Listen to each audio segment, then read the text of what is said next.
Okey, hai, Assalamualaikum dan jumpa lagi dengan Abang Aidi dekat channel Street File Urban Documentary Malaysia. Hari ini dan pagi ini abang berada di Kampung Baru Kundang ataupun Pekan Lama Kundang dekat Rawang ni. Hari ini kita nak jalan santai dekat pekan ni untuk kita tengok pekan ni yang majoritinya masyarakat Cina di kawasan Rawang. Okey, mari kita sama-sama jalan di pekan Kundang Lama dekat Rawang ni. Rawang ke Selayang Rawang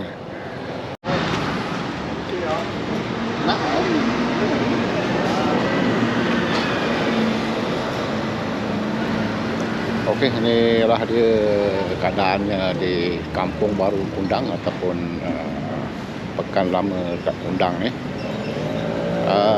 Kalau ikut sejarah, Pekan Lama Kundang ni salah satu pekan jugalah yang lama dalam negeri Selangor ni. Tapi majoriti masyarakat kat sini masyarakat Cina dan juga campur dan India. Kita tengok. Ni keadaan pekan dia. Mari kita masuk tengok.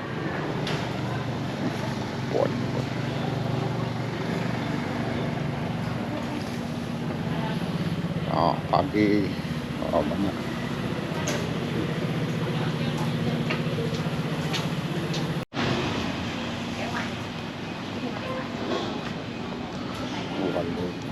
Buah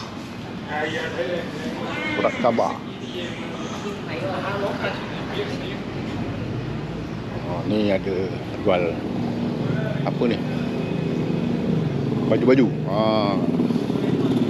Jadi kita shoot POV sikit kat sini. Dia masih lagi ada bangunan lama, bangunan kedai. Kita akan terus kat depan sana, kat kedai-kedai makan.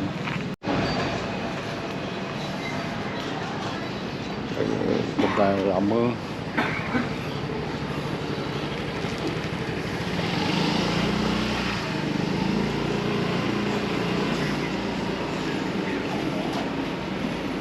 Banyak orang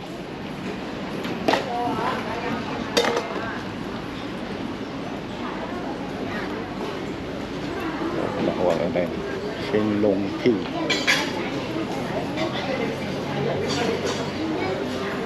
Ramai orang kedai ni. Okey. Kat sini ada lagi lah kedai lama macam ni. Pekan Lama Kundang.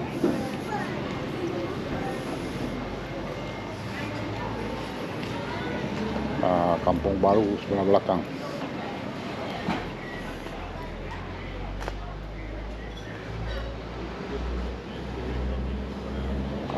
Ramai-ramai parking di belakang kot.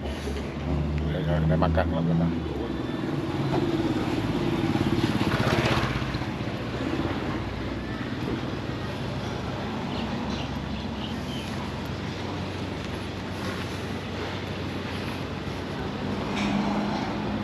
Ini tempat owner.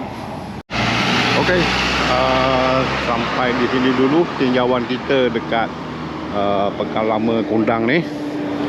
Jadi aku Abang Aidi daripada Street File cerita dah tentang lorong dan jalanan dan mana-mana lama Pekan Lama kat seluruh Malaysia. Itu sampai di sini dulu. Assalamualaikum dan bye-bye.